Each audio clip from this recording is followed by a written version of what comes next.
Shalom lach Miriam meleat chesed Adonai imach Beruchat banashim ubaruch Peri bitnech Yeshua Miriam HaKedosha התפללי בעדנו אחותים, אתה ובשעת מותנו אמן. שלום לך מרים מלאת החסד, אדוני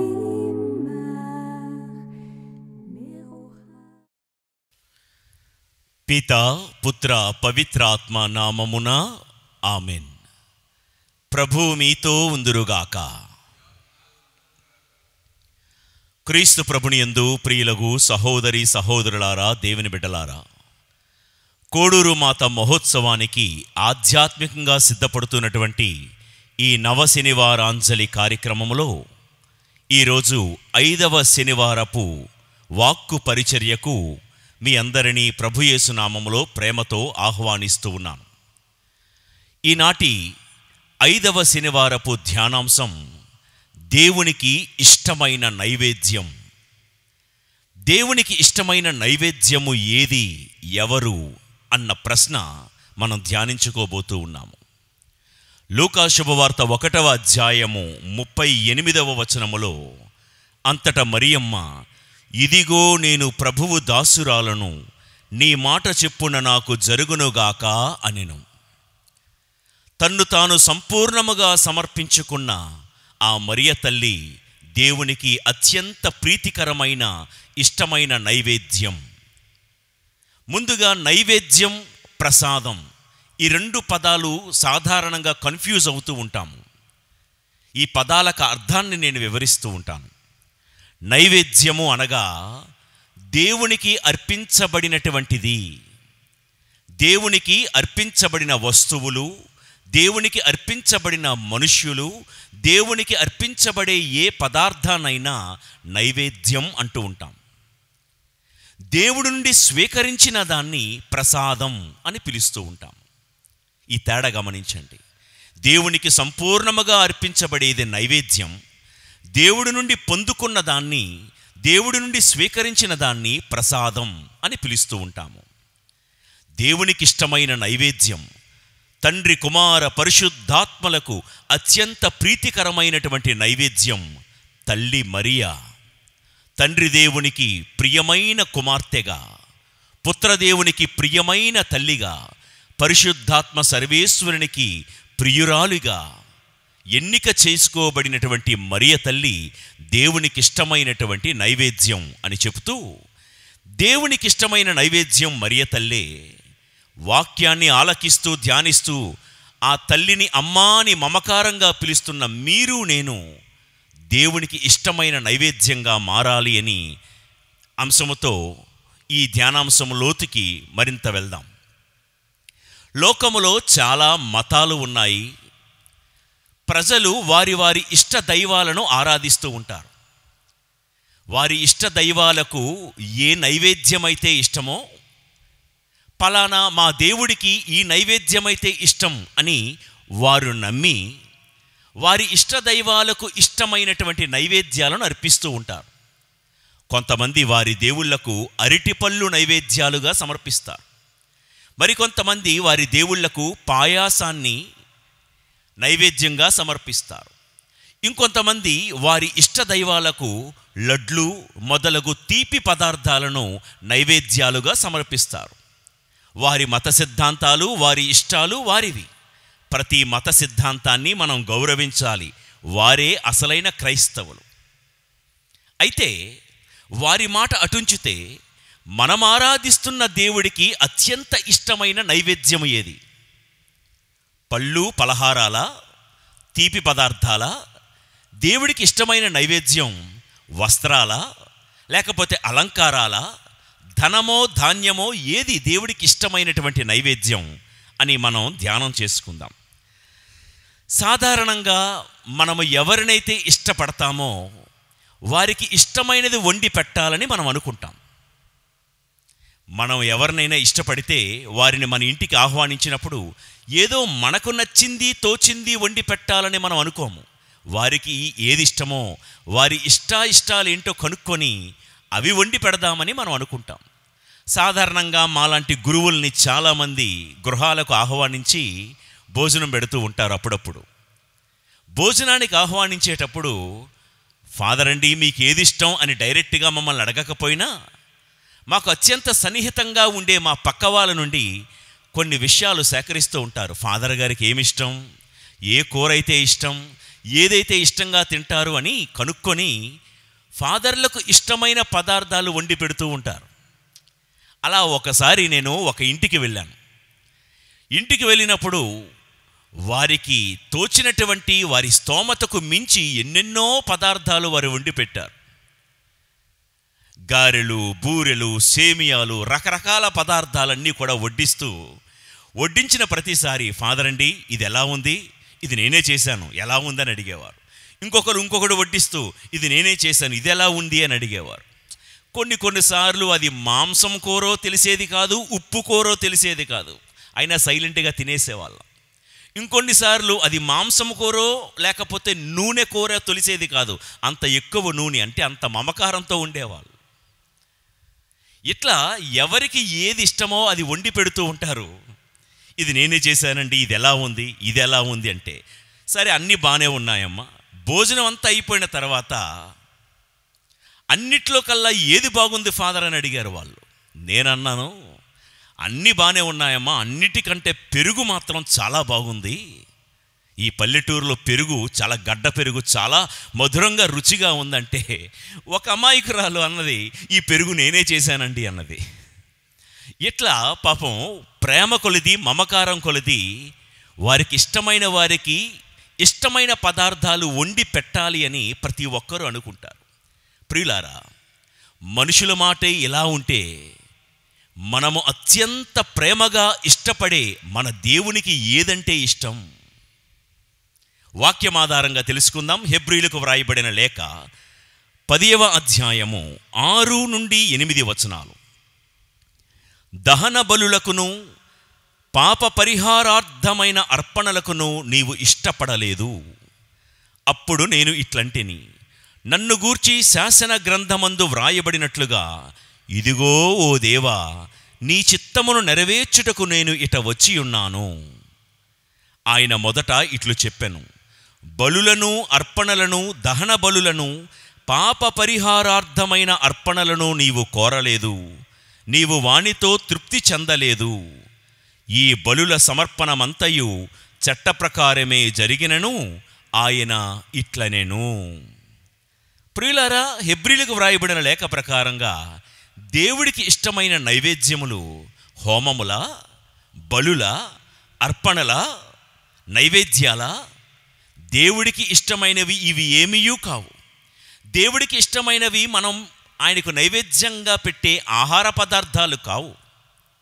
ఆయన ముందు నైవేద్యంగా పెట్టి ఆయన పేరు మీద తర్వాత మనమే తినేస్తాం. అయితే దేవుడికి ఇష్టమైనవి హోమములు, బలులు, నైవేద్యాలు, ఆహార పదార్థాలు కావు.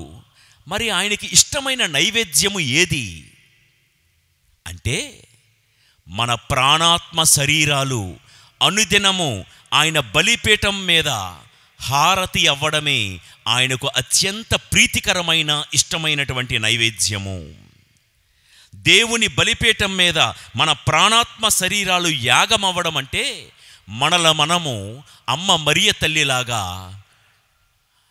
మన జీవితాన్ని సంపూర్ణముగా దేవునికి అర్పించుకోవడం. ఇదిగో నేను ప్రభుని దాసురాలని, నా జీవితంలో ఏం జరిగినా అది ఆయన మాట ప్రకారమే, ఆయన చిత్త ప్రకారమే జరుగునుగా. కానీ తనువు మనసు దేవునికి మనము మన ప్రాణాత్మ శరీరాలను ఆయన బలిపీఠం మీద అర్పించుకుంటే అదే దేవునికి ఇష్టమైనటువంటి నైవేద్యము. ప్రియులకు దేవుని బిడ్డలారా, దేవుడు కోరుకుంటున్నది ఫలాలను కాదు, పుష్పాలను కాదు, ఆహార పదార్థాలను కాదు, తినుబండారాలను కాదు.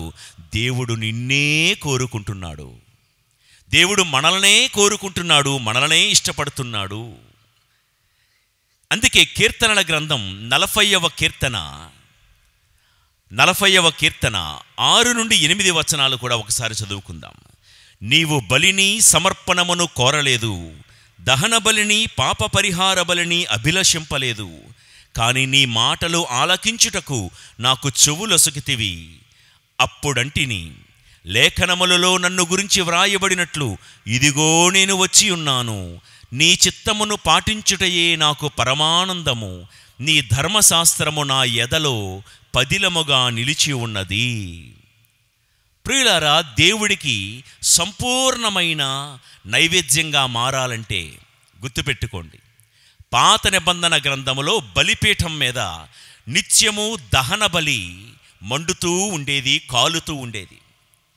బలిపీఠం మీద ఆ దహన బలి యొక్క మాంసము ఎలాగైతే నిత్యము కాలుతూ ఉండేదో, మీరు నేను దేవుడి సన్నిధిలో, దేవుడి ఆలయములో, దేవుడి బలిపీఠం మీద నిత్యము మండుతున్న దహన బలి మాంసములాగా ఆయన సన్నిధిలో ఉండాలి. పాత నిబంధన గ్రంథములో ఆలయములో దీపస్తంభం అనేది ఒకటి ఉండేది. ఆ దీపస్తంభం మీద నిత్యము దీపాలు వెలుగుతూనే ఉండేవి. అలా మన ప్రాణాత్మ శరీరాలు, మన తనువు, మనస్సు ఎల్లప్పుడూ దేవుడి సన్నిధిలో వెలుగుతూనే ఉండాలని దేవుడు కోరుతున్నాడు. పాత నిబంధన గ్రంథంలో సమాధానపు రొట్టెల బల్ల అని ఒకటి ఉంది. ఈ బల్ల మీద నిత్యము దేవునికి నైవేద్యంగా గోధుమ పిండితో తయారు చేసినటువంటి రొట్టెలు సమర్పించబడుతూ ఉండేవి. ఆ రీతిగా మనమందరము నిత్యము దేవుని సన్నిధిలో బ్రతకాలి. ఆయన చేతిలో విరవబడిన రొట్టెలాగా నిత్యము మనం బ్రతకాలి. అదే దేవుడికి ఇష్టమైన నైవేద్యం. ఓకే, దేవుడికి ఇష్టమైన నైవేద్యం ఏంటంటే, ఆయన సన్నిధిలో, ఆయన చేతిలో విరచబడిన రొట్టెలాగా నిత్యము మనం ఆయన సన్నిధిలోనే బ్రతికితే అదే దేవుడికి ఇష్టమైన నైవేద్యం. మరియ తల్లి శ్వాస పీల్చినా శ్వాస వదిలినా, తింటున్నా పడుకుంటున్నా, ఏం చేస్తున్నా నిత్యము ప్రభు ధ్యాసలోనే మెదిలింది ఆ తల్లి. అందుకనే ఆ రోజుల్లో స్త్రీలు 1000 మంది ఉన్నను.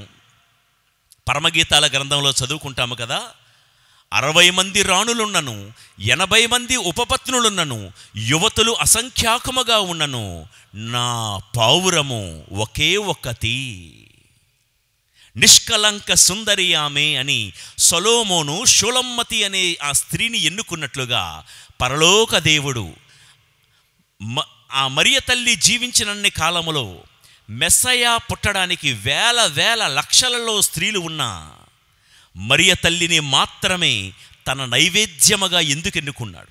మరియ తల్లిని మాత్రమే, ఆమె గర్భాన్ని మాత్రమే తన కుమారునికి జన్మనిచ్చే జన్మస్థానముగా ఎందుకు ఎన్నుకున్నాడంటే, మరియ తల్లి నిత్యము దేవుని ధ్యాసలో, దేవుని శ్వాసలో బ్రతుకుతూ దేవుడికి నిత్య నైవేద్యంగా అర్పించుకునే గుణం బట్టి. ఓకే, ఇప్పుడు దేవుడికి ఇష్టమైన నైవేద్యం ఏంటి? దేవాలయములో దేవునికి నైవేద్యంగా ఏమి సమర్పించేవారు? పాత నిబంధన గ్రంథము లేవియ కాండములో అంటే రొట్టెలను సమర్పించేవారు. బలిపీఠం మీద 2 బంగారు పళ్ళెలు ఉండేవి. ఇటువైపు ఉన్న బంగారు పళ్ళెములో 6 రొట్టెలు, ఇటువైపు 6 రొట్టెలు. ప్రతి శనివారం, విశ్రాంతి దినము వారికి శనివారం కదా, ప్రతి శనివారం 12 రొట్టెలను సమర్పించి ప్రతి వారం ఆ రొట్టెలను మారుస్తూ ఉండేవారు. తర్వాత మనం ధ్యానిద్దాం ఆ విషయాన్ని. దేవుడి సన్నిధిలో, దేవుడి చేతిలో ఒక రొట్టెగా మారాలి. అదే దేవుడికి ఇష్టమైన నైవేద్యం. అయితే ప్రశ్న, దేవుడి చేతిలోనికి ఈ రొట్టె ఎలా వచ్చింది? దేవుడి సన్నిధిలోనికి ఈ రొట్టె ఎలా నైవేద్యంగా మారింది? ఈరోజు నేను 7 దశలు మీతో చెప్తాను. 7 దశలు దాటుకుంటేనే ఈ రొట్టె దేవుడి సన్నిధిలో నైవేద్యంగా మారింది. మీరు నేను దేవుడి సన్నిధిలో ఒక రొట్టెలాగా, ఒక నైవేద్యములాగా మారాలి అంటే మనము కూడా ఈ 7 దశలు దాటుకుంటూ రావాలి. లేవియకాండం 2వ అధ్యాయం మీరు తర్వాత చదివితే నైవేద్యములో 4 రకాల వస్తువులు వాడేవారండి. దేవునికి ఈ రొట్టెలు నైవేద్యంగా సమర్పించే క్రమంలో 4 రకాల వస్తువులు. నంబర్ 1 గోధుమ పిండి, నంబర్ 2 నూనె, నంబర్ 3 సాంబ్రాణి, నంబర్ 4 ఉప్పు. ప్రతి నైవేద్యములో కూడా ఉప్పును జత కలపవలెను అని లేవియకాండములో ఉంది. ఆ 4 వస్తువులు మరొకసారి చెప్పమంటారా? గోధుమ పిండి, నూనె, సాంబ్రాణి, ఉప్పు. ఈ 4 నైవేద్య బలికి ముఖ్యమైనటువంటి వస్తువులు. ప్రియులకు దేవుని బిడ్డలారా, అర్పించబడిన రొట్టె గోధుమ పిండితో తయారవ్వాలి అని లేవియకాండంలో ఉంది. అయితే ప్రశ్న ఏంటంటే, ఈ గోధుమ పిండి అసలు ఎలా వచ్చింది? ఈ గోధుమ పిండి నుండి తయారైన ఈ పిండి రొట్టెగా ఎలా మార్చబడింది? రొట్టెగా మార్చబడినటువంటి ఈ రొట్టె దేవుని సన్నిధిలోనికి, దేవుని బల్ల వద్దకు నైవేద్యంగా ఎలా వచ్చింది? ఓకే, ముందుగా పిండి అనేది ఎలా వచ్చింది, పిండి రొట్టెగా ఎలా మారింది, ఈ రొట్టె దేవుడి సన్నిధిలో నైవేద్యంగా ఎలా వచ్చింది? 7 దశలు దాటుకుంటూ వచ్చింది. నంబర్ 1, ఈ గోధుమ పిండి మున్ముందుగా పొలములో నుండి వేరు చేయబడింది. ప్రియులారా, పొలములో నుండి వేరు చేయబడింది. ఈ గోధుమ ఎక్కడి నుంచి వచ్చింది? గోధుమ పంటలో నుండి వచ్చింది. గోధుమ పంట ఎక్కడ ఉంది? గోధుమ పొలంలో ఉంది. జాగ్రత్తగా వినండి. పొలములో గోధుమ పంట ఉంది. గోధుమ పంటలో నుండి గోధుమలు వచ్చాయి. గోధుమల్లో నుండి గోధుమ పిండి వచ్చింది. ఆ పిండి నుండి రొట్టెను తయారు చేసి దేవుడి సన్నిధిలో నైవేద్యంగా సమర్పించారు. అయితే మొదటి దశ ఏంటంటే, ఈ గోధుమ పొలములో నుండి వేరు చేయబడాలి. రైతు ఏం చేస్తాడో తెలుసా? కోతకాలం వచ్చేటప్పుడు పొలములోకి వెళ్ళి ఆ కోత కోసి గోధుమ గింజలను పొలములో నుండి వేరు చేసి, గింజలన్నిటినీ పొలములో నుండి వేరు చేసి ధాన్యపు గిడ్డంగుల్లో, ధాన్యపు కొట్లలో భద్రపరుస్తాడు. కోతగాడు వెళ్ళి కొడవలతో కోత కోసి పొట్టంతటిని వదిలిపెట్టి లోకంలోనే గింజలను మాత్రం, ధాన్యపు గింజలను గిడ్డంగుల్లో భద్రపరుస్తాడు. ఇది ఫస్ట్ ప్రాసెస్. నేను మాట్లాడుతున్న పొలం ఏమనుకుంటున్నారు? లోకమనే పొలము. ఆ గోధుమ గింజలు ఎవరు? మీరు, నేను, విశ్వాసులమైన మనమందరము. ఆ కోతగాడు ఎవరు అంటే, ఆ కోత కోసేవాళ్ళు ఎవరు అంటే సువార్తీకులు, బోధకులు, గురువులు. ఆయన పట్టుకున్నటువంటి కొడవలు ఏంటంటే సువార్త అనే దేవుని వాక్కు. దేవుడి వాక్కును పట్టుకుని ప్రతి బోధకుడు, ప్రతి గురువు, ప్రతి సేవకుడు లోకమనే పొలములోనికి వెళ్ళి గోధుమ గింజలైన విశ్వాసులను కోస్తూ, వారిలో ఉన్నటువంటి పొట్టునంతటినీ లోకములోనే దులిపేస్తూ, వదిలేస్తూ గింజలైన విశ్వాసులను లోకము నుండి వేరు చేసి సంఘమనే, శ్రీసభ అనే ధాన్యపు గిడ్డంగుల్లో భద్రపరుస్తూ ఉంటాడు ప్రతి బోధకుడు. కాబట్టి ఈ గోధుమ గింజ మున్ముందుగా పొలము అని పిలువబడుతున్న లోకము నుండి వేరు చెయ్యబడాలి. ప్రియులకు దేవుని బిడ్డలారా, విశ్వాసులమైన మీరు, నేను లోకంలోనే బ్రతుకుతున్నాము, లోకంలోనే ఉంటున్నాము, తింటున్నాము, 4 రాళ్ళు సంపాదించుకుంటున్నాము. సముద్రపు నీటిలో ప్రయాణిస్తున్న సముద్రపు నీటిని పడవ అనుమతించలేనట్లే లోకములోనే బ్రతుకుతున్న, లోకములో ఉన్నదేది మనలోనికి మనము అనుమతించకూడదు. లోకము లోకమే, మనము మనమే అన్నట్లుగా ఉండాలి. లోకములో బ్రతుకుతూ ఉన్న, లోకములో ఉన్న హేయమైన, నీచమైన, అన్యాయ అధర్మాలకు సంబంధించినవేవి మనలోనికి రాకూడదు. వాటి నుండి మనం వేరు చేయబడాలి. చూడండి, పునీత యోహాను గారు రాసిన మొదటి లేఖ 2వ అధ్యాయము 15 నుండి 17 వచనాలు. ఈ లోకమును గాని ఐహికమగు దేనినైనను ప్రేమింపకుడు. ఎవరైనను ఈ లోకమును ప్రేమించిన ఎడల తండ్రి ప్రేమ వానిలో లేదు. ఈ లౌకికమైన సమస్తమును, శారీరక వ్యామోహమును, దృష్టి వ్యామోహమును, జీవితమనందలి డాంబికమును తండ్రి నుండి వచ్చినవి కావు, ఇవన్నీ ప్రాపంచికములే. ఈ ప్రపంచము దాని వ్యామోహమును గతించును, కానీ దేవుని చిత్తమును నెరవేర్చువాడు శాశ్వత జీవి అగును. విన్నారా ఈ మాట? కాబట్టి మన జీవితంలో పొలము అని పిలువబడే ఈ లోకము నుండి మనం వేరు చేయబడాలి. దేవుడికి ఇష్టమైన నైవేద్యంగా నేను మారాలి అంటే లోకానికి సంబంధించిన ఈ లోక పోకడలు, ఈ లోకపు అలవాట్లు, ఈ లోకములో ఉన్న మూఢాచారాల నుండి మనం వేరు చేయబడాలి. లోకపు వ్యసనాలు, అలవాట్ల నుండి మనం వేరు చేయబడాలి. దృష్టి వ్యామోహము, శారీరక వ్యామోహము, డంబం, అహంకారం, వీటన్నిటి నుండి, ఈ లోకమనే పొలములో నుండి మనం వేరు చేయబడితేనే తప్ప దేవునికి ఇష్టమైన గోధుమ గింజగా, నైవేద్యంగా మనం మారలేము. ప్రియులకు దేవుని బిడలారా, జన్మతా మనమందరము పాపములోనే పుట్టాము, పాపములోనే పెరిగాము. 51వ కీర్తన 5వ వచనంలో అంత భక్తుడైన దావీదే ఒప్పుకుంటున్నాడు, మా అమ్మ కడుపున పడినప్పటి నుండి నేను పాపాత్ముడనే అని. ఎవరి దావీదు?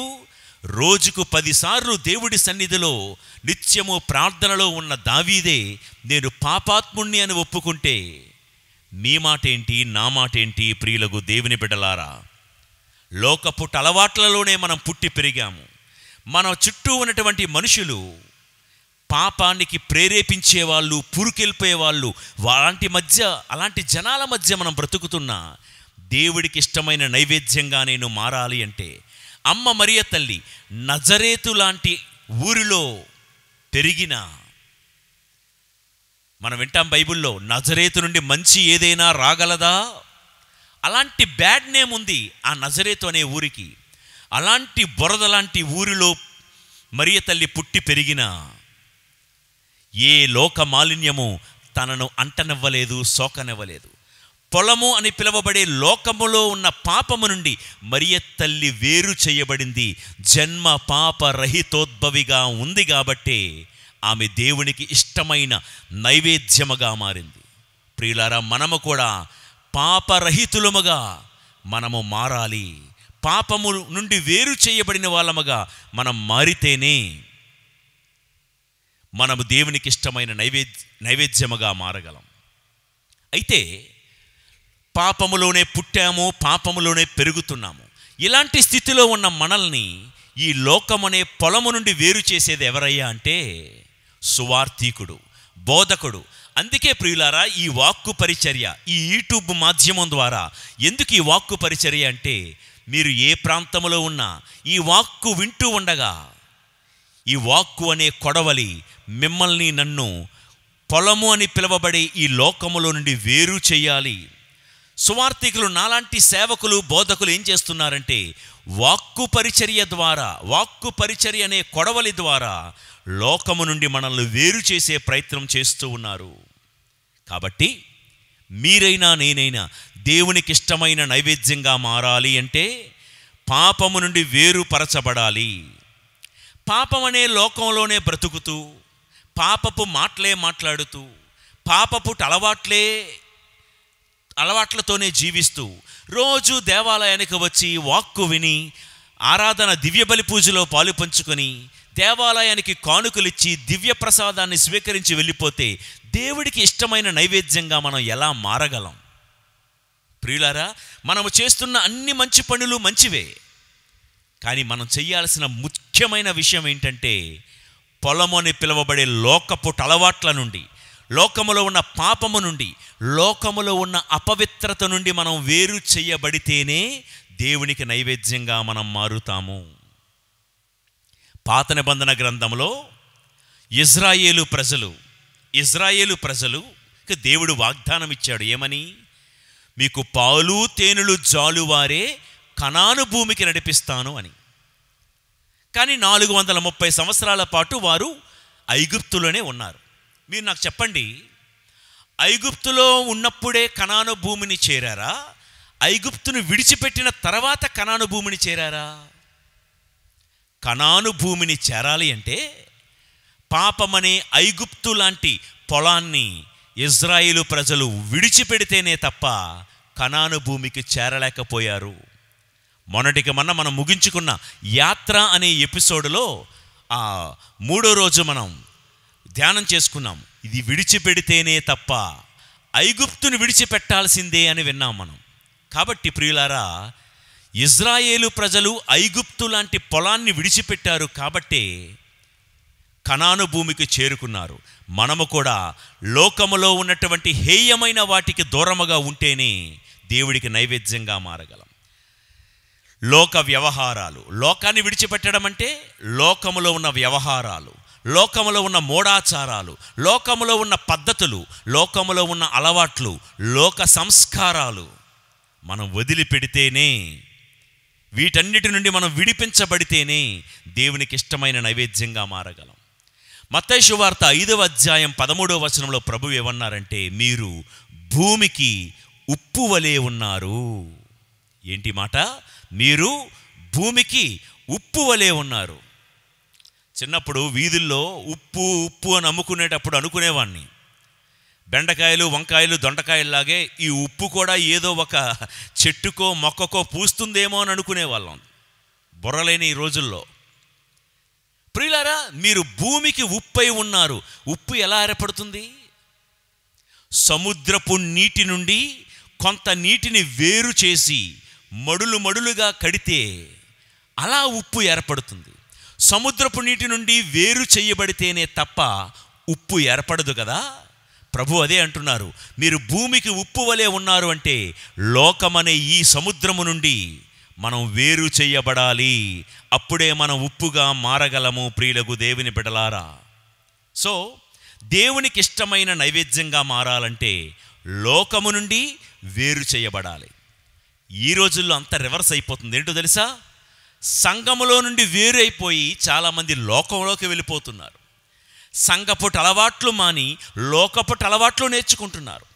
సంఘంలో ఉన్న పద్ధతులు మాని లోక పద్ధతులు నేర్చుకుంటున్నారు. సంఘములో ఉన్న కట్టుబాట్లు విడిచిపెట్టి లోకపు కట్టుబాట్లకు కట్టివేయబడి ఉన్నారు. అలాంటప్పుడు దేవుడికి ఇష్టమైన నైవేద్యంగా ఎలా మారగలము? ప్రతి ఆదివారములోనూ, అప్పు పండుగల్లోనూ శరీర కష్టమైన పనులు చేయక నిండు బలి పూజలో పాలు పంచుకోవాలనే శ్రీసభ కట్టడైతే, ఆదివారాల్లో కూడా సంఘారాధన వదిలిపెట్టి లోక వ్యవహారాలకు వెళ్ళిపోయిన వాళ్ళు దేవునికి ఇష్టమైన నైవేద్యాలుగా ఎలా మారగలరు? ప్రియులకు దేవుని బిడ్డలారా, సో దేవునికి ఇష్టమైన నైవేద్యం, నైవేద్య బలి రొట్టె, గోధుమ రొట్టె. దేవుడి సన్నిధిలోనికి ఆ రొట్టె రావడానికి తను చేసిన మొదటి దశ లోకమనే పొలము నుండి వేరవ్వడం. మనము కూడా లోకము నుండి వేరైతేనే తప్ప, లోక ఆచారాల నుండి వేరైతేనే తప్ప దేవునికి ఇష్టమైన బలిగా మారలేం. ఇక రెండవ దశ, గింజను పొలములో నుండి కోశాడు ఈ రైతు. కోసిన తర్వాత ఏం చేస్తాడు? ప్రతి గింజను పొలములో నుండి వేరు చేసి ధాన్యపు కొట్లలో భద్రపరుస్తాడు, గిడ్డంగుల్లో భద్రపరుస్తాడు, గొడవల్లో భద్రపరుస్తాడు.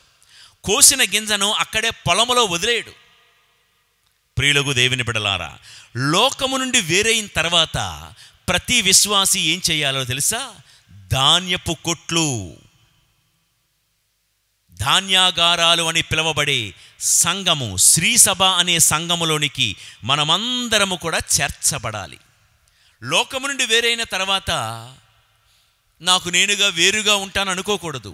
ధాన్యపు కొట్లలో చేర్చబడిన గింజే భద్రంగా ఉంటుంది. దేవుడికి ఇష్టమైన నైవేద్యంగా మనం మారాలంటే సంఘములో సభ్యులుగా మనం ఉండాలి. అపోస్తుల బోధతోనూ దేవద్రవ్యానుమానాలతోనూ పటిష్టమైన సత్యోపదేశము, వేదాంతము కలిగినటువంటి పటిష్టమైన ఒక సంఘములో సభ్యులుగా మనము చేర్చబడాలి. అపోస్తుల కార్యాలు 12వ అధ్యాయములో ప్రియులారా, హేరోదు రాజు అతి క్రూరుడు. యాకోబును, అపోస్తులుడైనటువంటి యాకోబును శిరచ్ఛేదనం చేయించాడు. అదే ఊపుతో పేతురు గారిని కూడా చంపేయాలని పేతురు గారిని చెరసాలలో బంధించాడు. కానీ తర్వాత మీకు తెలుసు, పేతురు గారు కోసం అక్కడ సంఘమంతా ప్రార్థన చేస్తూ ఉండగా చెరసాల ద్వారాలు తెరవబడి దేవుడి దూత దిగివచ్చి పేతురును విడిపించుకొని వెళ్ళింది. అక్కడ యాకోబుకి పేతురుకి తేడా ఏంటి? ఇద్దరిని హింసించింది ఒకే రాజు, హేరోదు రాజు. కానీ యాకోబు శిరచ్ఛేదనం అవ్వడానికి, పేతురు విడుదల పొందడానికి కారణం ఏంటో తెలుసా?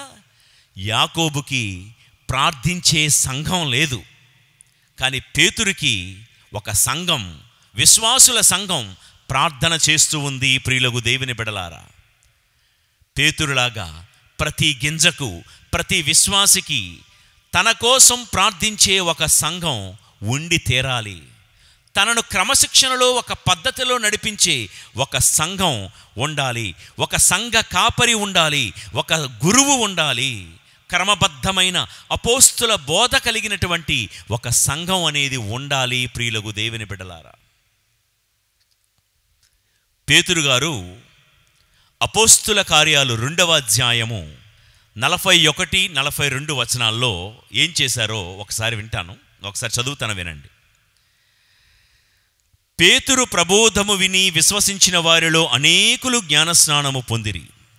ఆ దినమున రమారమి 3,000 మంది చేర్చబడిరి. వీరు అపోస్తుల బోధయందును, వారి సహవాసమందును, రొట్టె త్రుంచుటయందును, ప్రార్థించుటయందును ఎడతెగక ఉండిరి.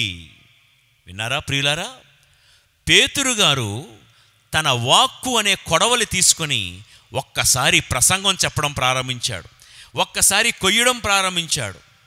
ఒకేసారి 3,000 మంది ధాన్యపు కొట్లు, ధాన్యాగారాలు, గిడ్డంగులు అని సంఘంలోకి చేర్చబడ్డారు. ప్రియులకు దేవుని బిడలారా, అనుకుందాం, ఒకవేళ గింజను పొలంలో నుండి కోసిన తర్వాత ఆ గింజలన్నిటినీ కూడా గిడ్డంగుల్లో పెట్టకుండా పొలంలోనే వదిలేస్తే కుక్కలు, నక్కలు, రాబందులు, పందులు అన్నీ కూడా గింజల్ని తొక్కుకొని పోతాయి. మనం ఎవరం? విలువైన వారం. పౌలు గారు కొరింథీయులకు రాసిన మొదటి లేఖ 6వ అధ్యాయము 19వ వచనంలో ఇలా అంటున్నారు, మీ శరీరము మీ యందు వసించు పవిత్రాత్మకు ఆలయమని మీకు తెలియదా? ఆ ఆత్మ దేవునిచే వసగబడినది కాదా? మీరు మీకు చెందినవారు కారు, ఏలైనా ఆయన వెలనిచ్చి మిమ్ము కొనెను. మనం విలువైన వారం, క్రీస్తు రక్తము చేత వెలనిచ్చి కొనబడిన వాళ్ళం మనం. కాబట్టి ప్రియులకు దేవుని బిడలారా, మత్తయి సువార్త 7వ అధ్యాయము 6-7 వచనాలు మీకు తెలుసు. విలువైన వస్తువులను కుక్కల ముందు, పందుల ముందు పారవేయదగదు. విలువైన ఈ గింజ పొలములో పారవేయబడకూడదు.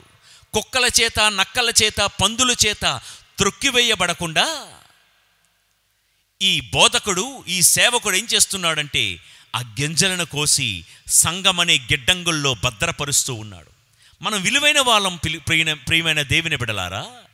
అందుకనే విలువైన ఈ విశ్వాసిని లోకమనే పొలములో గనక వదిలేస్తే, ఏ సంఘానికి చెందని వాళ్ళముగా మనం బ్రతుకుతే, లోకములో అనేకమైన నక్కలు, కుక్కలు, పందులు మనల్ని తమ కాళ్ళతో త్రొక్కి పాడు చేస్తాయి. విశ్వాసులు గింజలు అన్యాక్రాంతమైపోయే ప్రమాదం ఉంది ప్రియులకు దేవుని బిడలారా. కాబట్టి ఒక విశ్వాసికి భద్రత, క్షేమం ఎక్కడైనా ఉంది అంటే అది జీవము కలిగిన దేవుడి సంఘంలోనే. అందుకే ఒకసారి ప్రశ్నించుకుందాం, మీరు ఏ సంఘానికి సంబంధించిన వారైనా ఎప్పుడు మీ సంఘానికి బద్ధులుగా ఉండండి. మీ సంఘం పట్ల విశ్వాసపాత్రులుగా, నమ్మకస్తులుగా ఉండండి.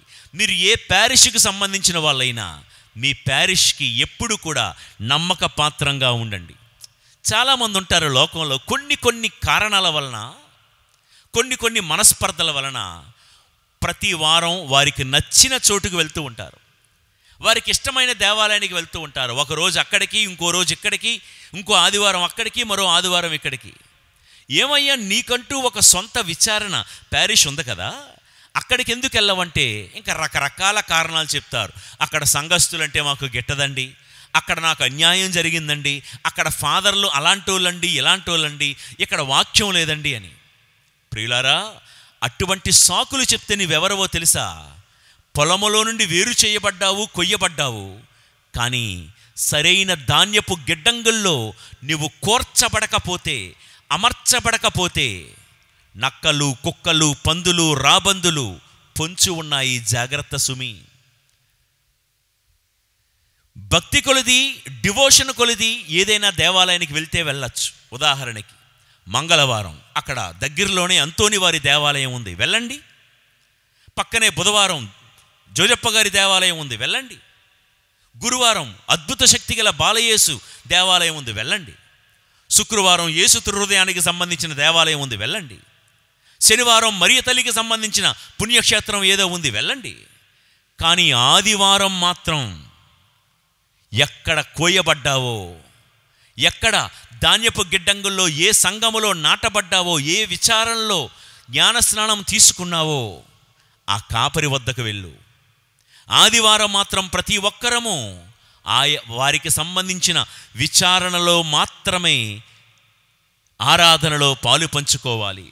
ప్రభు అన్నారు మత్తయి సువార్త 16:19, అలా ధాన్యపు కొట్లలో సరైన సంఘములో గనక మనం చేర్చబడితే నరక శక్తులు, సైతాను శక్తులు ఎవరు కూడా నీ ఎదుట నిలువలేరు, ఏది కూడా నిన్ను జయించలేదు అని. ఓకే, దేవుడికి ఇష్టమైన నైవేద్యంగా మారే ఆ రొట్టె 7 దశలు దాటుకుంటూ వచ్చింది. నంబర్ 1, పొలం అనే లోకములో వేరు చేయబడింది. నంబర్ 2, వేరు చేయబడిన ఈ గింజ అక్కడే వదిలిపెట్టకుండా ధాన్యపు గిడ్డంగుల్లో సంఘములో భద్రపరచబడింది. ఓకే, ఇప్పుడు గింజ ధాన్యపు గింజల్లో సంఘములో భద్రపరచబడింది. ఆ గింజ ఎవరు? విశ్వాసులమైన మీరు, నేనే. ఇప్పుడు 3వ దశ ఏంటంటే, రొట్టెగా మారడానికి ఆ గింజలు ఏమవ్వాలి? దంచబడాలి. దంచబడాలి. పిండిగా మారడానికి గింజలన్నీ దంచబడాలి. ఈ మెషిన్స్ అన్నీ వచ్చిన తర్వాత వర్క్ అంతా చాలా ఈజీ అయిపోయింది, కానీ క్వాలిటీ తగ్గిపోయిందండి. ఉదాహరణకి మనం వేసుకునే బట్టలు వాషింగ్ మెషిన్లో ఉతికితే చాలా ఈజీగా పని అయిపోతుంది. మిమ్మల్ని అడుగుతా, నాకంటే మీరే బాగా చెప్తారు, వాషింగ్ మెషిన్లో వేసినటువంటి బట్టలు బాగా శుభ్రం అవుతాయా, చేత్తో ఉతికినటువంటి బట్టలు బాగా శుభ్రం అవుతాయా? నో డౌట్, చేత్తో ఉతికిన బట్టలే చక్కగా నీట్గా శుభ్రం అవుతాయి. వాషింగ్ మిషన్లో వేసినటువంటివి అలాగా తిప్పి మొత్తానికి మనకు బట్టలు ఇచ్చేస్తారు. ఏదో కంఫర్ట్ అనేది వేసి మేనేజ్ అయిపోతున్నాం, చెమట కంపది రాకుండా. కానీ లేకపోతే వాషింగ్ మెషిన్లో వేసినవి అంత చక్కగా శుభ్రం అవ్వవు, చేతితో ఉతికినవే శుభ్రం అవుతాయి, మీకు తెలుసు. అలానే పూర్వం రోజుల్లో రోకలలో వేసి దంచేవాళ్ళు. పెద్దలు మీరు చెప్పండి, రోకల్లో వేసి దంచేవి బాగా మెత్తగా అయ్యేవా? ఇప్పుడు వచ్చే ఈ గ్రైండర్లు, మిక్సీల్లో వేస్తున్నవి మెత్తగా అవుతున్నాయా? ఎంత మిక్సీ ఆడించినా ఎక్కడో ఒక దగ్గర ఒక పలుకు అలా ఉండిపోతూనే ఉంటుంది. ఏదో నీళ్ళేసి ముద్దగా మెత్తగా అయిపోయింది కదా అని చెప్పి మనం సాటిస్ఫై అయిపోవడం తప్ప, ఈ మెషీన్ల యుగంలో దంచినవి మెత్తగా అవ్వవు. పూర్వం రోజుల్లో ఒక రోకల్లో రోలు తీసుకొని గింజలన్నిటినీ వాటిలో వేసి అని సౌండ్ వచ్చేటట్లు దంచేవాళ్ళు. ప్రియులకు దేవుని బిడ్డలారా, నేను ఎందుకు ఈ మాట చెప్తున్నానంటే, నాలాంటి ప్రతి బోధకుడు, ఆ సంఘములో ఉన్న ప్రతి ఫాదరు, ప్రతి కాపరి, సేవకుడు ఏం చేయాలంటే, ఆదివారం పూట దేవాలయానికి వచ్చిన గింజలు విశ్వాసులందరినీ సంఘమనే రోలులో వేసి, వాక్యమనే రోకలి పట్టుకొని బోధకుడు ఏం చేయాలో తెలుసా? వాక్యమనే రోకలితో గింజలను దంచుతూ ఉండాలి. వాక్య బోధన శుతిమెత్తగా పై బోధలు చేస్తూ 2 పెట్టకథలు, ఏవేవో 4 కబుర్లు, పై బోధనలు చేస్తే గింజ నలగదు. అప్పుడప్పుడు ఏదో ఒకసారి అంటే కొంచెం ఏదో జోకేసి నవ్వించడానికి సరిపోతుంది, కానీ ప్రసంగం అంతా 4 జోకులు, 2 పాటలు, లేకపోతే 2 కథలతోనే సరిపుచ్చుకోకూడదు. అపోస్తుల బోధతో కూడినటువంటి ఆ యొక్క వాక్య బోధన ఎలా ఉండాలంటే, రోకలితో దంచితే గింజ నలిగేటట్లు ఉండాలి. శుతిమెత్తని బోధలు పనికిరావు. కఠినమైన హృదయాలు మెత్తగా మారాలి అంటే ప్రియులకు దేవుని బిడ్డలారా, గద్దించే బోధ అవసరం, హెచ్చరించే బోధ అవసరం, కత్తిరించే బోధ అవసరం, అపోస్తుల బోధ అవసరం. అయితే ఇక్కడ మాలాంటి వాళ్ళకి వచ్చే ఒక సవాల్, ఒక ఛాలెంజ్ ఏంటంటే, అలా గింజల్ని దంచుతున్నప్పుడు చూడండి, గింజలు దంచుతూ ఉన్నప్పుడు కొన్ని గింజలు బాగానే మెత్తగా అవుతాయి, కానీ కొన్ని గింజలు పైకి లేస్తాయి. దంచుతూ ఉన్నప్పుడు కొన్ని గింజలు పైకి లేస్తాయి. వాక్కు ప్రకటన చేస్తున్నప్పుడు కూడా, ప్రసంగం చెప్తున్నప్పుడు కూడా కొంతమందికి నచ్చక కొన్ని గింజలు పైకి లేస్తూ విమర్శిస్తూ ఉంటాయి, ప్రశ్నిస్తూ ఉంటాయి. గమనించారా? ఇంకొన్ని గింజలు ఏం చేస్తాయంటే దంచుతూ ఉన్నప్పుడు గింజలు బయట పడిపోతూ ఉంటాయి. కొంతమందికి ఈ వాక్యం మా కోసమే చెప్పారు, ఈ ఫాదర్లు డైరెక్ట్గా మాట్లాడేస్తున్నారు, సూటిగా నన్నే టార్గెట్ చేశారని సంఘాన్ని విడిచిపెట్టి బయటికి వెళ్ళిపోతున్న గింజలు మరికొన్ని ఉంటాయి. ఇంకొన్ని గింజలు ఏమవుతాయి, ఎగిరెగిరి పడుతూ ఉంటాయి, పక్కకు చాటుకు పోతూ ఉంటాయి దంచేటప్పుడు. ప్రియులారా, అలా దంచాల్సినప్పుడు, దంచాల్సిన కాపరి బోధకులమైన మేమైనా తల్లిదండ్రులైనా మా బాధ్యత ఏంటంటే, మీరు తల్లిదండ్రులుగా పిల్లల్ని దంచుతున్నప్పుడు, పిల్లలకి ఏదైనా ఒక మంచి చెప్తున్నప్పుడు, కొంతమంది పిల్లలు కొన్ని గింజలు ఎలాగైతే ఎగిరెగిరి పడతాయో చూడండి, కొంతమంది మీ పిల్లలు ఎగిరెగిరి సమాధానాలు చెప్తూ ఉంటారు. కొంతమంది అలిగి కొన్ని గింజలు బయట పడిపోయినట్లుగా కొంతమంది పిల్లలు అలిగి 1 రోజు 2 రోజులు ఇంటి నుండి బయటికి వెళ్ళిపోతారు. కొన్ని గింజలు పక్కకు తప్పిపోతాయి, కొన్ని గింజలు చాటునే ఉంటాయి. ప్రియులారా, దంచాల్సిన మన బాధ్యత ఏంటంటే, విసిగిపోకుండా, నీరసపడకుండా, కృంగిపోకుండా ఎగిరి పడిన వాటిని సేకరించి, ప్రక్కకు పోయిన వాటిని మరలా సేకరించి, మరలా సంఘమనే రోకటిలో వేసి, అలిసిపోకుండా వారు మెత్తగా అయ్యేటంత వరకు దంచుతూనే ఉండాలి. ఇది మన బాధ్యత. దంచబడి మెత్తగా అయితేనే తప్ప ఆ పిండి రొట్టెగా మారదు, రొట్టెగా మారితేనే తప్ప దేవునికి ఇష్టమైన నైవేద్యంగా మారదు. ప్రియులారా, సాధారణంగా మనం అనుకుంటాం, మిమ్మల్ని అడుగుతా, ఎగిరిపడి బయటకు తుళ్ళిపోయే గింజల డేంజరా, చాటుకు వెళ్ళిపోయే మూలకు వెళ్ళిపోయే గింజలు డేంజరా? నా దృష్టిలో అయితే ఎగిరిపడి గింజల్ని మళ్ళా తెచ్చుకోగలం, మళ్ళా రోకట్లో వేసి దంచగలం. కంటికి కనిపించకుండా చాటు మాటున దాక్కుని పోయే గింజలు దాక్కునే ఉంటాయి, ఎప్పుడు బయటపడవు. ఆ గింజల్ని ఎప్పుడు నలగొట్టలేం. నా దృష్టిలో చాటునకు వెళ్ళిపోయే గింజలే మహా డేంజర్. అవేమి ఎగిరెగిరి పడవు, అందరిలాగా విమర్శించవు, అందరిలాగా ప్రశ్నించవు, అందరిలాగా తుళ్ళి ఎగిరెగిరి పడవు. సైలెంట్గా ఉంటారు, చాటున ఉంటారు.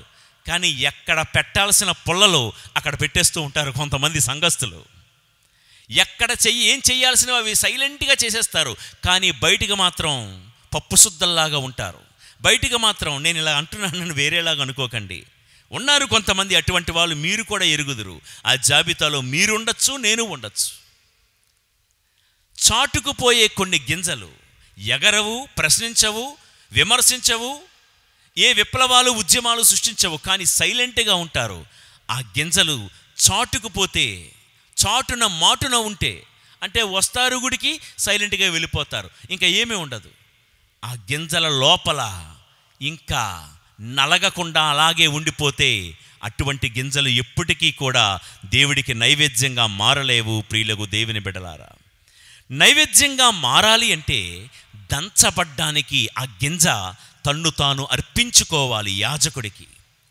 ప్రతి విశ్వాసి ఆ బోధకుడికి, ఆ కాపరికి అర్పించుకోవాలి, వాక్యానికి అర్పించుకోవాలి. ఆరాధనకు వచ్చిన ప్రతిసారి, దేవా ఈరోజు గుడికి వెళ్తున్నాను, నీ వాక్యం అనే రోకలితో నన్ను దంచు ప్రభువా, నాలో ఇంకా పలుకులాగా కఠినంగా ఉండిపోయవలసినటువంటివి చాలా ఉండిపోయాయి ప్రభువా, నీ వాక్యముతో నన్ను దంచు ప్రభువా, దంచితేనే తప్ప నేను నైవేద్యంగా మారలేను. చూడండి, పలుకుగా నలగకుండా ఉన్న పిండి అలా వచ్చేసింది అనుకోండి, ఆ చపాతీ పిండినప్పుడు మనం రొట్టెగా చేసేటప్పుడు ఏమవుద్ది, ఇంకా గింజ ఉందనుకోండి, మధ్య మధ్యలో పలుకులు ఉన్నాయనుకోండి, రొట్టె సాగదు, విరిగిపోద్ది. అవునా కదా? నైవేద్యంగా మారలేదు. అందుకని ప్రతి చివరి ఆఖరి గింజ నలిగేటంత వరకు దంచుతూనే ఉండాలి. జెఫన్యా గ్రంథం 3వ అధ్యాయము 10 నుండి 11 నుండి చదువుతున్నాను. ఇశ్రాయేలీయులారా, అప్పుడు మీరు మేము పూర్వము మన ప్రభువునకెదురు తిరిగితిమి కదా అని సిగ్గుపడనక్కరలేదు. అప్పుడు నేను మీ నుండి గర్వాత్ములనెల్లా తొలగింతును. నా పవిత్ర నగరము పైని మీరు మరలా పొగరుతో విర్రవేగరు. దుఃఖితులకు దీనులను, ప్రభువు నామమును ఆశ్రయించు వారిగను మీ నడుమ శేషముగా ఉండనిత్తును. ఏమంటున్నాడు దేవుడు? మీరు నా సన్నిధికి నైవేద్యంగా వచ్చేటప్పుడు మీలో ఉన్న గర్వం, మీలో ఉన్న పొగరు నేను ఉండనివ్వను, పూర్తిగా నలుగగొట్టుదును అని. ప్రియులారా, వాక్కు వింటున్న ప్రతిసారి మన ప్రార్థన ఏంటో తెలుసా? దేవా, నాలో ఏమైనా పొగరు ఉంటే దానిని నలగగొట్టు ప్రభువా నీ వాక్కు ద్వారా. నాలో ఏవైనా గర్వం, అహంకారం ఉంటే, కోపం అనేది ఉంటే నీ వాక్కు ద్వారా నన్ను దంచు ప్రభువా. నాలో అబద్ధాలు ఆడే, విమర్శలు, నిందలు చేసే ఆ గింజలు ఇంకా నలగకుండా ఉన్నట్లయితే ప్రభువా నన్ను నలగగొట్టు ప్రభువా. నాలో ఉన్న గర్వాన్ని, పాపాన్ని తీసివేయ ప్రభువా. నన్ను నీ నైవేద్యంగా మార్చు ప్రభువా అని ప్రార్థన చేయాలి. వాక్కు వింటున్నప్పుడు నన్ను దంచు ప్రభువా అని ప్రార్థన చేయాలే తప్ప, కొంతమంది ఉంటారు అలా కాకుండా ఏమంటారంటే, ఈ ఫాదర్లు అందరూ ఇంతే, ఎప్పుడు ఇలాగే మాట్లాడతారు. ఈ ఫాదర్లకి మేమంటే గిట్టదు, మేమంటే పడదు, మమ్మల్ని డైరెక్ట్గా అటాక్ చేస్తున్నారని ఇంకొంతమంది ఏమంటారంటే, నీతి సూత్రాలు చెప్పే ఈ ఫాదర్లు ఏమైనా నీతిమంతులా, వాళ్ళ బ్రతుకులు ఏమైనా బాగున్నాయా మాకు చెప్పడానికి అంటారు. అందుకే ప్రభు అన్నారు, మీరు పరిసయ్యుల, ధర్మశాస్త్ర బోధకుల ఆ తీరును చూడకండి, వాళ్ళు కూర్చున్న కుర్చీని చూడండి, వాళ్ళ బోధలు మాత్రం మీరు వినండి. ఒకవేళ వాళ్ళు క్రమము తప్పారా, మీరు వారి యొక్క తీరు చూడకండి, వారి యొక్క బోధలు మాత్రం మీరు ఖచ్చితంగా వినండి అని ప్రభు చెప్పిన మాట జ్ఞాపకం చేసుకోండి. ప్రియులకు దేవుని బిడ్డలారా, చాలామంది గింజలు నలగడానికి ఇష్టపడవు. ఈ వాక్కు నా కోసమే దేవుడు చెప్పాడు అని మనల్ని మనము సరిదిద్దుకొని గింజలాగా నలగాలని చాలామంది అనుకోవటం లేదు. ఈరోజు ఈ వాక్కు వాళ్ళకి వర్తిస్తుంది, ఈ వాక్కు పలానా వాళ్ళు వింటే ఖచ్చితంగా మారుతారని అనుకుంటున్నామే కానీ, చాలామంది వాక్కు చెప్పే ఫాదర్లను విమర్శిస్తూ, ఆ వాక్యాన్నే కొన్నిసార్లు విమర్శిస్తూ, తమ్ము తాము సమర్థించుకొని వాక్యాన్ని బోధించే ఫాదర్లను విమర్శిస్తూ ఉంటే, ప్రియులారా, మనం ఎప్పుడు దేవుడికి ఇష్టమైన నైవేద్యంగా మారలేము. ఓకే, 3 దశలు దాటాము. ఇప్పుడు జ్ఞాపకం ఉన్నాయా? మొదటిది, లోకమనే పొలము నుండి వేరు చేయబడాలి గింజ. రెండవది, వేరు చేయబడిన గోధుమ గింజ శ్రేష్టమైన శ్రీసభ సంఘమనే ధాన్యపు గిడ్డంగుల్లో భద్రపరచబడాలి. మూడవది, భద్రపరచబడినటువంటి గింజలు వాక్యమనే రోకలితో, సంఘమనే రోలులో నిత్యము కూడా దంచబడాలి, మెత్తగా. ఇక 4వ దశ, అలా దంచబడిన ఆ పిండి రొట్టెగా మారాలి. ఇప్పుడు రొట్టెలు చేద్దాం. రొట్టెలు పిండి మెత్తగా అయిపోయింది, ఇప్పుడు రొట్టెలు తయారు చేయాలి. మెత్తగా మారిన పిండితో పాత నిబంధన గ్రంథంలో యాజకుడే స్వయముగా రొట్టెలు చేసేవాడు. సమాధాన బల్ల మీద రొట్టెలు పెట్టేవాడు. ఆరంభంలో చెప్పానే, బల్ల మీద దేవుడికి దేవాలయంలో సమాధానపు బల్ల అని ఉంటుంది ఒకటి. ఆ బల్ల మీద ఏం చేసేవాళ్ళు? ఇవన్నీ లేవియ కాండం 2వ అధ్యాయం నుండి మీరు చదువుకుంటే మీకు ఆ డీటెయిల్స్ అన్నీ మీకు కనబడతాయి. ఆ బల్ల మీద 2 బంగారు పళ్ళాలు పెట్టేవాళ్ళండి యాజకుడు. రొట్టెలు చేసి 6 రొట్టెలు వరుసగా ఈ పళ్ళెంలోనూ, మరొక 6 రొట్టెలు వరుసగా ఈ పళ్ళెంలోనూ పెట్టేవాడు. అయితే వినండి, ఇప్పుడు మొత్తం ఎన్ని రొట్టెలు చేయాలి ప్రతి వారం యాజకుడు? 12 రొట్టెలు. ఇందులో 6, ఇందులో 6 కదా, 12 రొట్టెలు నైవేద్యంగా సమర్పించాలి. రొట్టె అంటే మనం ఇంట్లో తినే చపాతీలాగా అనుకునేరు. లెక్క ప్రకారం ఒక రొట్టెకు ఎంత పిండి అవసరం అంటే, సేరు పిండి అవసరం. సేరు అంటే సుమారు 1 కేజీ అనుకోండి. 1 కేజీ పిండితో ఒక రొట్టె తయారు చేయాలి. కేజీ పిండి అంటే చిన్న రొట్టె పెద్ద రొట్టె? పెద్ద రొట్టె కదా, పెద్ద రొట్టె. కేజీ పిండితో ఒక రొట్టె తయారు చేయాలంటే మిమ్మల్ని అడుగుతా, చెప్పండి, 1 గింజ నలిగితే కేజీ పిండి వస్తుందా? పోనీ 10 గింజలు నలిగితే కేజీ పిండి వస్తుందా? ఎన్నో గింజలు కలిసి నలిగితేనే తప్ప 1 కేజీ పిండి తయారవ్వదు.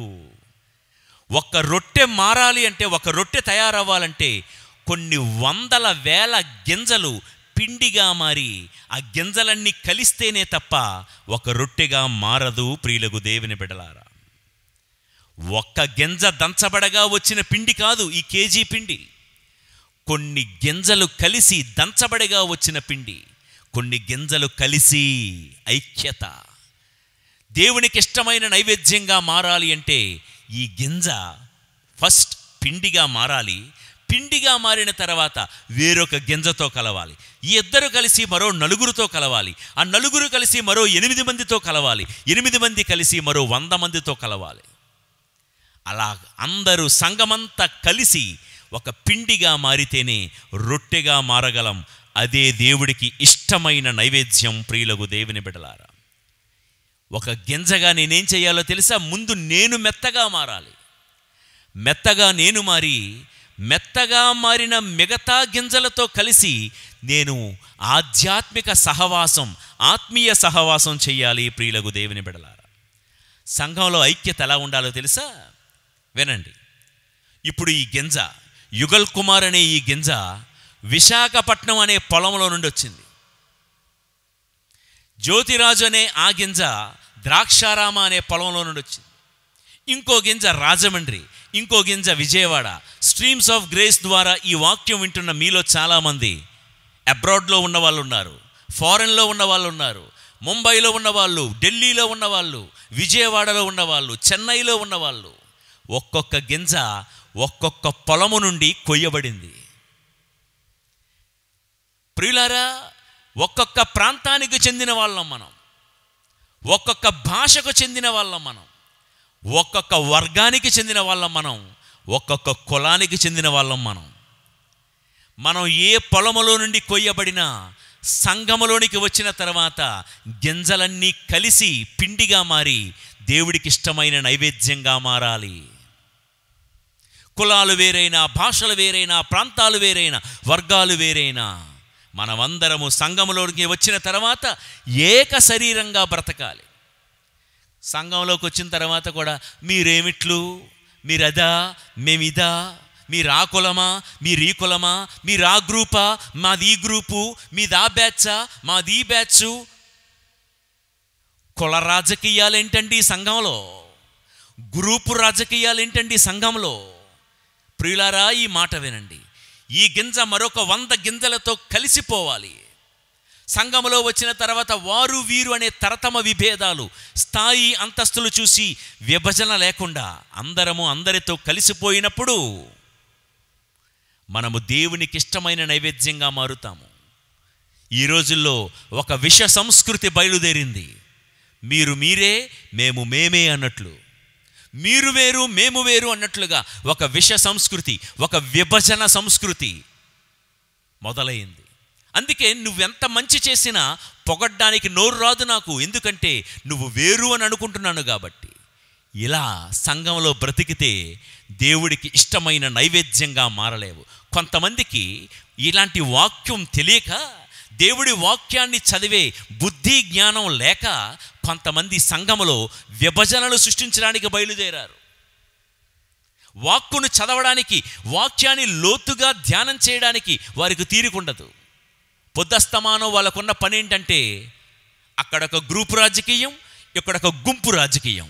మీరేంటి మేమేంటి, వాళ్ళేంటి వీళ్ళేంటి, ఇదే పనికి మాలిన పనులు తప్ప వేరొక దేవుడికి, దైవరాజ్యానికి సంబంధించిన ధ్యాస కానీ శ్రద్ధ కానీ లేని వాళ్ళు చాలామంది ఉన్నారు. కొన్ని గింజలు ప్రియులారా ఎంత దంచినా నలగవు, ఎప్పుడూ పలుకుగానే మిగిలిపోతాయి. పిండితో కలవలేవు కొన్ని గింజలు. అందుకే దేవుడికి నైవేద్యంగా మారలేరు వాళ్ళు. సంఘం అన్నాక మనం అందరితో కలిసిపోవాలండి. చిన్నవారితోనూ పెద్దవాళ్ళతోనూ, ఉన్నవాళ్ళతోనూ లేని వాళ్ళతోనూ, పండితులతోనూ పామరులతోనూ ఈ గింజ అందరితో కూడా కలిసిపోవాలి. కొందరు ఉంటారండి సంఘంలో, ఎవరిని చూడరు, ఎవరితో మాట్లాడరు, ఎవరితో కలవరు. గుడ్ మార్నింగ్ బ్రదర్ అంటే కనీసం గుడ్ మార్నింగ్ అంటారు, చూడరు కూడా. ఏదో చూస్తే ఏదో మాసిపోతాం అన్నట్లు కొంతమంది ఫీలింగ్. ఏదో ఒక రకమైన తెలియని బిల్డప్, ఏదో మేము వేరు, మేము సెపరేటు, మేము ఏదో పైనుండి దిగి వచ్చిన వాళ్ళం అన్నట్లుగా ఉంటుంది కొంతమంది తీరు. ప్రియులకు దేవుని ప్రియులారా, మీరు అనవసరంగా భుజాలు తడుముకోకండి. అలాంటి కోవకు చెందిన వారు ఉన్నారని నేను చెప్తున్నాను. ఇలా పలుకుగా గింజగా ఉండిపోయినంత వరకు, ఎవరితోనూ నీవు ఏకమై మమేకమై సంగమమై కలిసిపోనలేంత వరకు దేవుడికి ఇష్టమైన నైవేద్యంగా మారవు. మెత్తగా మారకపోతే, పలుకుగానే ఉండిపోతే, మిగిలిపోతే ఆ చపాతీ రొట్టె దేంతో చేస్తాం? ఆ రొట్టెల కర్రతో చేసేటప్పుడు ఈ నలగని గింజలు ఏమవుతాయి తెలుసా? తేలిపోతాయి. అప్పుడు ఏం చేస్తారు? ఆ గింజలు తీసి పారేస్తారు. నైవేద్యంగా మారలేవు ప్రియులకు దేవుని బిడ్డలారా. సో 4వ దశ రొట్టెగా మార్చబడాలి. రొట్టెగా మార్చబడాలంటే అందరితో కలిసి గింజలాగా ఐక్యతతో కలిసిపోవాలి. ఓకే, 4 దశలు దాటాం. పొలము నుండి వేరు చేయబడాలి, శ్రీసభ అనే సంఘములో ఆ ధాన్యపు గిడ్డంగల్లో చేర్చబడాలి, 3వది దంచబడాలి, 4వది రొట్టెగా మార్చబడాలి. ఇక 5వది, ఒకసారి రొట్టెగా తయారు చేసిన తర్వాత అలాగే పెట్టేస్తే రొట్టె అయిపోద్దా? ఇప్పుడు పచ్చి పిండి రొట్టెగా చేసాము రొట్టెల కర్రతో, ఓకే, అది అలాగే ఉంచేస్తే ఎట్లా? 5వ దశ రొట్టె కాల్చబడాలి. కాల్చబడాలి. ఇవన్నీ మీకు తెలిసినవే, రోజు ఇంట్లో రొట్టెలు వండుకుంటున్నారు కదా, తెలిసినవే. దేంతో కాల్చబడాలి? ఈ గింజ పిండిగా మారి రొట్టెగా తయారైన నేను పరిశుద్ధాత్మ అనే అగ్నితో కాల్చబడాలి. అందుకే మన ఆర్సిఎం సంఘములో శ్రీసభలో 7 దేవద్రవ్యానుమానములో భద్రమైన అభ్యంగము, the sacrament of confirmation, receive the seal of the holy spirit అని పీఠాధిపతి మన మీద పరిశుద్ధాత్మ వరముద్రను వేస్తారు. పరిశుద్ధాత్మ అగ్నితో కాల్చబడాలి. కాల్చబడకపోతే ఏమవుతుందో తెలుసా? చాలామందికి ఈ విలువ తెలియక ఆ జ్ఞానస్నానం తీసుకుంటే సరిపోతుంది, దివ్యప్రసాదం స్వీకరిస్తే సరిపోతుంది. ఇక ఈ భద్రమైన అభ్యంగం అనే దేవద్రవ్యానుమానము గురించి ఆలోచన కూడా వాళ్ళు చెయ్యరు చాలామంది. ఎందుకో చెప్తాను వినండి. రొట్టెగా మార్చబడిన తర్వాత మనం కాల్చబడకపోతే పరిశుద్ధాత్మ చేత, రొట్టె కాల్చబడకపోతే ఏమవుతుందండి? పులిసిపోద్ది కొంతసేపు అయ్యేసరికి. ప్రియులారా, పరిశుద్ధాత్మ అగ్ని చేత కాల్చబడకపోతే మనలో కూడా పాపపు పులుపుదనం పెరిగిపోతుంది. వినండి, నిజమే. పొలం నుండి వేరు చేయబడ్డావు, సంఘంలోకి వచ్చావు, దంచబడ్డావు, మెత్తటి రొట్టెలాగా మార్చబడ్డావు. కానీ పరిశుద్ధాత్మ శక్తితో కాల్చబడకపోతే పులిసినదేదియు నైవేద్యముగా సమర్పించకూడదు అని లేవియ కాండములో ఉంది. పిండిగానే ఉండిపోతే ఏమవుతుందంటే పులిసిపోద్ది. సంఘములోకి వచ్చి దంచబడి పరిశుద్ధాత్మ చేత కాల్చబడకపోతే నేనేమైపోతానో తెలుసా? కొన్నాళ్లకు నేను కూడా పాపపు పులుపుదనం నాలో కూడా చేరిపోతుంది. కాల్చబడకపోతే రొట్టె ఏమవుతుంది? ఒక్కసారి ఒక షేపులో రొట్టెని తయారు చేసామండి, రౌండ్గా. కాల్చలేదనుకోండి, ఒక అరగంట, గంట, 2 గంటలు అయిపోయింది, ఏమైపోతుంది? అది సాగిపోతూ ఉంది. ఎటుబడితే అటు రొట్టె సాగిపోతుంది. కాల్చబడని రొట్టె ఎటుబడితే అటు సాగిపోయినట్లుగా పరిశుద్ధాత్మ శక్తి చేత కాల్చబడిన మనం ఈ లోకం అటులాగితే అటు సాగిపోతాం, ఇటులాగితే ఇటు సాగిపోతాం. ఈ లోకం అటు ఇటు మనల్ని సాగదీస్తూ ఉంటుంది. త్రాగుడు వైపు లాగుతూ ఉంటే త్రాగుడు వైపు వెళ్ళిపోతాం, వ్యభిచారం వైపు లాగుతుంటే వ్యభిచారంలో వైపు లాగబడతాం. ఇలా అటు ఇటు లాగబడిన మనం, 3వది కాల్చబడకపోతే పిండి ఏమవుతుందో తెలుసా? ఇంతకుముందు ఏ స్థితిలో ఉందో అదే స్థితికి చేరిపోయి దాని రూపాన్ని చెడగొట్టుకుంటుంది. క్రీస్తు రూపంగా మనం మార్చబడ్డాం, కానీ పరిశుద్ధాత్మతో కాల్చబడకపోతే క్రీస్తు రూపాన్ని కోల్పోతాం. చూడండి, చపాతీని ఒక రొట్టెను ఈ షేప్లో చేసాం రౌండ్గా, దాన్ని అలాగే పచ్చి ముద్దలాగా వదిలేసామనుకోండి, మరలా ఏమైపోతుంది?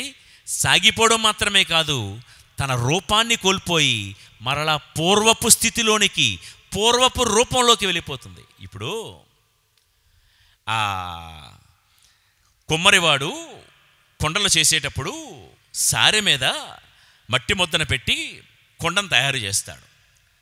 కొండను తయారు చేసి పచ్చి కొండను అక్కడ పెట్టాడు. షేప్ అయితే వచ్చింది, ఇంకా కాల్చలేదు. రేపో మాపో కాలుద్దాం అనుకుంటున్నాడు. ఈలోగా పైనుండి వర్షం పడింది. ఏమైంది? అది 2 రోజులు చూడడానికి కొండ షేప్ ఉంది, కాల్చబడలేదు కాబట్టి, దృఢపరచబడలేదు కాబట్టి వర్షపు చినుకులు పడగానే మరలా ఆ కొండ తన పూర్వపు స్థితిలోనికి వెళ్ళిపోతుంది, మరలా మట్టి ముద్దలాగా మారిపోతుంది. గోధుమ పిండితో తయారు చేసిన ఈ పచ్చి గోధుమ ముద్ద కూడా కాల్చబడకపోతే మరలా పూర్వపు స్థితిలో ముద్దలాగా వెళ్ళిపోతుంది. అందుకే చాలామంది సంఘంలోకి వచ్చి ఇంత వాక్యం విని హోలీ స్పిరిట్తో, పరిశుద్ధాత్మ శక్తితో కాల్చబడకపోతే కొన్నాళ్ళు, కొంతమంది చూసారా, 40 రోజుల తపస్సు కాలంలో చాలా నిబద్ధతతో, నిష్ఠతో ఉంటారు. తర్వాత తపస్సు కాలం అయిపోగానే మరలా పాపపు లోకములోకి వెళ్ళిపోతారు. ఏ త్రాగుడు, ఏ జోదం, ఏ పాపమైతే వదిలిపెట్టి వచ్చారో మరలా వాటి జోలికే వెళ్ళిపోవడానికి కారణం పరిశుద్ధాత్మ శక్తితో కాల్చబడలేదు. ప్రియులారా, పరిశుద్ధాత్మ అగ్నితో కాల్చబడకపోతే దేవుని బలిపీఠం మీద నైవేద్యంగా మారలేము. ఇది 5వ దశ. ఓకే, ఇప్పుడు 6వ దశ. రొట్టెగా మారావు, కాల్చబడ్డాం. ఓకే, సరిపోద్దా? కాల్చబడ్డాం, బాగానే ఉంది, రొట్టెగా తయారయ్యాం. ఇప్పుడు 6వ దశ ఏం చేస్తాడంటే, యాజకుడు రొట్టెగా కాల్చిన ఈ రొట్టెని తీసుకుని వచ్చి ప్రతి శనివారం, అంటే విశ్రాంతి దినమున, నేను ఇందాక చెప్పినట్లుగా 2 బంగారు పళ్ళెల మీద 6 రొట్టెలు ఎక్కడ, 6 రొట్టెలు ఎక్కడ, ఒక కుప్పలాగా వెయ్యడు, దొంతులుగా వరుస క్రమంలో పేరుస్తాడు, క్రమ పద్ధతిలో అరేంజ్ చేస్తాడు. 6 రొట్టెలు క్రమంగా, 6 రొట్టెలు క్రమంగా. దేవుడి నైవేద్యంగా మారాలి అంటే, దేవుడికి ఇష్టమైన నైవేద్యంగా మారాలంటే నంబర్ 6, 6వ దశ, క్రమపరచబడాలి. ఒక విశ్వాసికి, ఈ క్రైస్తవ జీవితానికి ఒక క్రమం ఉండాలి, ఒక పద్ధతి ఉండాలి. దేవాలయానికి వచ్చినప్పుడు ఎలా పడితే అలా రాకూడదు, ఒక పద్ధతిలో రావాలి. దేవాలయంలో ఆరాధనలో ఎలా పడితే అలా బిహేవ్ చేయకూడదు, ఒక పద్ధతిలో బిహేవ్ చేయాలి. గుడికొచ్చేటప్పుడు నీవు విడిచిపెట్టే చెప్పులు కూడా ఎక్కడ పడితే అక్కడ వదిలిపెట్టకూడదు, ఒక క్రమ పద్ధతిలో విడిచిపెట్టాలి. దేవాలయంలో కూర్చునేటప్పుడు కూడా చూడండి, నాకు మీరేమన్నా అనుకోండి, మన ముస్లిం సోదరులు నమాజ్ చేస్తున్నప్పుడు చూడండి, లేకపోతే మన వాటికన్ నగరంలో అక్కడ బయట బహిరంగంగా మనకు పూజలు టీవీలో గట్రా చూపిస్తూ ఉంటారు. ఎంత డీసెంట్గా లైన్లో ఒక క్రమంలో కూర్చుంటారు చూడండి.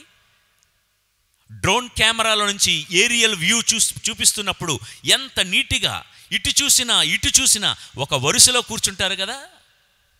అలాంటి పద్ధతి ఉండాలి. ఈ వరుస క్రమం, ఈ పద్ధతి క్రమం నేర్పించింది ప్రభువే. 5,000 మందికి 5 రొట్టెలు 2 చేపలతో ఆహారాన్ని పంచిపెట్టేటప్పుడు ప్రభు శిష్యులకి ఏం చెప్పారంటే, ప్రజలను పంక్తులుగా కూర్చోబెట్టండి, అంటే ఒక పద్ధతిలో, ఒక వరుస క్రమంలో కూర్చోబెట్టండి. ప్రియులారా, మీరు ఏ చర్చికి, ఏ విచారణకు వెళ్తున్నారో నాకు తెలియదు, కానీ మీరు వెళ్తున్నప్పుడు మీ సంఘంలో ఒక పద్ధతిగా బ్రతకండి. మీరు చెప్పులు కూడా ఒక పద్ధతిలో, ఒక వరుస క్రమంలో విడిచిపెట్టండి, ఒక కుప్పలాగా ఎక్కడ పడితే అక్కడ పెట్టకండి. మీరు కూర్చునే విధానం కూడా, కొంతమంది కూర్చుంటారు, వాళ్ళకొక ప్లేసు, వాళ్ళకొక చైరు, వాళ్ళ హ్యాండ్ బ్యాగ్ ఒక చైరు, వాళ్ళ వాటర్ బాటిల్కి ఒక చైరు, నువ్వే 3 చైర్స్ ఆక్యుపై చేసేస్తే తర్వాత మిగతా సంఘస్థులు ఎక్కడ కూర్చోవాలమ్మా? ఇంకొంతమంది దేవాలయంలో కిందన కూర్చునేటప్పుడు సరాసరి చెప్పులతో వచ్చి వారు చెప్పుల్ని పక్కన పెడతారు విడిచిపెట్టి. నువ్వు విడిచిపెట్టిన చెప్పుల దగ్గర ఇంకొకరు కూర్చోవాలని ఆశిస్తున్నావంటే నువ్వేమి సంఘస్థుడివి, నువ్వేమి సంఘస్థురాలివి. ప్రియులారా, నేను చెప్పే ఈ సూక్ష్మమైన మాటలన్నీ ఒకసారి గుర్తుపెట్టుకోండి. క్రమము ఉన్న చోటే నీవు దేవుడికి ఇష్టమైన నైవేద్యంగా మారుతావు. మన దైనందిన జీవితంలో ఒక క్రమాన్ని, ఒక టైం టేబుల్ని పెట్టుకుందాం.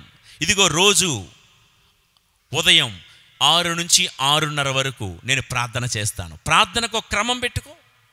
6:30 నుండి 7 వరకు బైబిల్ గ్రంథాన్ని చదువుతాను. ఒక క్రమం పెట్టుకో. రోజు ఉదయాన్నే 5 గంటలకు లేదా 4 గంటలకు నేను వేకువని నిద్రలేస్తాను, దేవుని స్తుతిస్తాను. ఒక పద్ధతి, ఒక క్రమం పెట్టుకో. లేకపోతే ప్రతి ఆదివారం దేవాలయానికి వెళ్ళినప్పుడు 6:30 గంటలకు మా దివ్య బలి పూజ ప్రారంభమవుతుందంటే ఒక 10 నిమిషాల ముందే నేను దేవాలయానికి వెళ్తాను. ఒక పద్ధతి పెట్టుకో. మేము మా కుటుంబం, మా విచారణ సంఘానికి మా కుటుంబంగా ఇదిగో వారంలో ఒకరోజు మేము మా దేవాలయాన్ని తుడుస్తామని, లేకపోతే ఏదో ఒక సేవ చేస్తామని ఒక పద్ధతి, ఒక ఆర్డర్ పెట్టుకో. మనం ఆరాధించే దేవుడు క్రమానికే దేవుడు కానీ అక్రమానికి దేవుడు కాదు. డిసిప్లిన్ లేనివాడు డిసైపుల్ కాలేడు అన్న సంగతి ఇదివరకే చాలాసార్లు చెప్పాను. ప్రతి విషయంలో ఒక పద్ధతి, ఒక క్రమం ఉండాలి. ఈ యాజకుడు ఏం చేస్తాడో తెలుసా? రొట్టెను కాల్చిన తర్వాత దేవుని బల్ల మీద ఎలా పడితే అలా విసిరేడు, ఒక క్రమ పద్ధతిలో పేరుస్తాడు. అటువంటి క్రమం ఉంటేనే దేవునికి ఇష్టమైన నైవేద్యంగా మనం మారగలం. ఇంకో మాట చెప్తా. ఈ శనివారం 6 రొట్టెలు పేర్చాడు. ఇక్కడ 6 రొట్టెలు పేర్చాడు. మరుసటి రోజు ఆదివారం వచ్చి ఈ యాజకుడు ఏం చేస్తాడో తెలుసా? శనివారం పైన ఒక రొట్టె ఉంది కదా, ఆ రొట్టెని తీసి కిందన పెడతాడు ఆదివారం. సోమవారం వచ్చి ఆ పైనున్న రొట్టెని మళ్ళీ మధ్యలోకి మారుస్తాడు. మంగళవారం వచ్చి ఈ మధ్యలో ఉన్న రొట్టెని తీసుకెళ్ళి కిందన పెడతాడు. అలా ప్రతిరోజు రొట్టెలను పైకి కిందకి, పైకి కిందకి మారుస్తూనే ఉంటాడు యాజకుడు. ఎందుకంటే రొట్టెలన్నీ ఒకేలాగా, ఒకే పేర్చినట్లుగానే ఉంటే రొట్టెలు పాడైపోయే ప్రమాదం ఉంది. సూక్ష్మ క్రిములు, ఫంగస్ వాటికి పట్టే ప్రమాదం ఉంది. అందుకనే ప్రతిరోజు మారుస్తూ ఉంటాడు. ఇక్కడ ఒక పాఠం నేర్చుకుందాం. ముఖ్యంగా మాలాంటి గురువులకు, కన్యాస్త్రీలకు అప్పుడప్పుడు మా పై అధికారులు ట్రాన్స్ఫర్స్ ఇస్తూ ఉంటారు. ఎప్పుడు పైనున్న రొట్టె పైనే ఉండిపోకూడదు, అలాగని కిందనున్న రొట్టె కిందే ఉండిపోకూడదు. యాజకుడికి ఒక క్రమం తెలియాలి. ఏ రొట్టెను ఎప్పుడు పేర్చాలో, ఎక్కడ పేర్చాలో తెలియాలి. అందుకనే ఈరోజు, ఈ సంవత్సరం ఇక్కడ పనిచేస్తున్న ఈ రొట్టె మరుసటి రోజు మరో ప్రాంతంలో, ఇంకో సంవత్సరం ఇంకొక ప్యారిష్లో పనిచేస్తూ ఉంటాం మేము. అలానే దేవాలయానికి వచ్చిన మీకు కూడా, మేము పుట్టినప్పటి నుండి ఇదే ప్లేస్లో కూర్చుంటున్నామండి, మాది ఇదే ప్లేసు, ఇంకొకరు రావడానికి వీలు లేదని అనుకోకూడదు. ఇది కాకపోతే ఇంకో ప్లేస్. అలానే మీరు దేవాలయానికి వెళ్తున్నప్పుడు మీ ఫాదర్ గారు, మీ ప్యారిష్ ప్రీస్టు, యాజకుడు రొట్టెలు మారుస్తున్నట్లుగా ఈ వారం ఒకరిని గుర్తించవచ్చు, ఇంకో వారం ఇంకొకరిని గుర్తించవచ్చు. ఈ నెల ఒకరిని పొగుడుతాడు, ఇంకో నెల ఇంకొకరిని పొగుడుతూ ఉంటారు. ఒక నెల వీళ్ళకి బాధ్యత అప్పచెప్తారు, ఇంకొక నెల వాళ్ళకు బాధ్యతలు అప్పచెప్తారు. బాధ్యతలు, రెస్పాన్సిబిలిటీసు, ప్రశంసలు, విమర్శలు మారుతూ ఉండాలి. ప్రియులకు దేవుని బిడ్డలారా, ఆ బాధ్యత అంతా యాజకుడిదే. ఇలా మారుస్తున్నప్పుడు కొంతమంది మిగతా రొట్టెలు విమర్శించకూడదు, కిందనున్న రొట్టె అనుకోకూడదు. ఎప్పుడు నేను కిందే ఉండాలా, వాళ్ళే పైన ఉండాలా అనుకోకూడదు. ఎప్పుడు మేము మధ్యలోనే ఉండాలా, మేము ఎప్పుడు టాప్కి వెళ్తాం అని అనుకోకూడదు. ఆ బాధ్యత యాజకుడికే అర్పించేయాలి, యాజకుడి చేతికే వదిలిపెట్టాలి. It is up to the discretion of the priest. ఆ యాజకుడు ఏది ఎప్పుడు సముచితం అనిపిస్తుందో ఆ రీతిగా మారుస్తూ ఉంటాడు. కొంతమంది ఉంటారు, ఆ ముందొచ్చిన కొమ్ముల కంటే, ముందొచ్చిన చెవుల కంటే వెనకొచ్చిన కొమ్ముల ఉంది కదా, ఆ సామెత వాడుతూ ఉంటారు. మమ్మల్ని ఉపయోగించుకున్నాళ్ళు, మమ్మల్ని ఉపయోగించుకున్నారు, ఇప్పుడు వాళ్ళు ఉపయోగించుకుంటున్నారు. ఈ ఫాదర్లు అంతేలే, వాడుకొని వదిలేస్తారు, మమ్మల్ని మర్చిపోయారు. పూర్వం నుండి ఉన్న మమ్మల్ని వదిలేసి కొత్తగా వచ్చిన వాళ్ళని ఇప్పుడు వాళ్ళకి గుర్తింపులు ఇస్తున్నారు. ఇట్లాంటి పనికి మాలిన మాటలు దయచేసి మాట్లాడకూడదు. ఎందుకంటే యాజకుడు ఏం చేస్తాడంటే రొట్టెలను రోజు రోజుకి క్రమపరుస్తూ ఉంటాడు.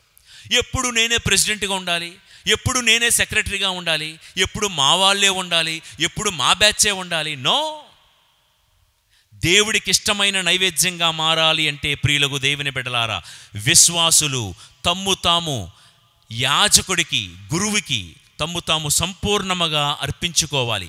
యాజకుడి యొక్క నాయకత్వానికి తమ్ము తాము పూర్తిగా సమర్పించుకుంటేనే తప్ప దేవునికి ఇష్టమైన నైవేద్యంగా మారలేరు. ఇక ఫైనల్గా 7వ దశ చెప్పి నేను ముగిస్తాను. పొలము నుండి వేరు చేయబడింది ఈ గింజ, ధాన్యపు గిడ్డంగులని సంఘములో భద్రపరచబడింది ఈ గింజ, దంచబడింది, మెత్తగా దంచబడింది ఈ గింజ. మెత్తగా దంచబడిన నేను మిగతా మెత్తగా దంచబడిన వాళ్ళతో కలిసి ఒక పిండిగా తయారయ్యి ఒక రొట్టెగా మారాను. రొట్టెగా మారిన నేను 5వది పరిశుద్ధాత్మ శక్తితో అటు ఇటు కాల్చబడ్డాను. కాల్చబడిన నేను బంగారు పళ్ళాల్లో ఒక క్రమమైన పద్ధతిలో యాజకుడి చేత ఏర్పాటు చేయబడ్డాను. ఇది 6 దశలయ్యాయి. ఇక ఫైనల్గా 7వ దశ, ఒక క్రమ పద్ధతిలో సమాధాన బల్ల దగ్గర ఏర్పాటు చేయబడిన ఈ రొట్టె నిత్యము దేవుడి సన్నిధిలోనే ఉండాలి.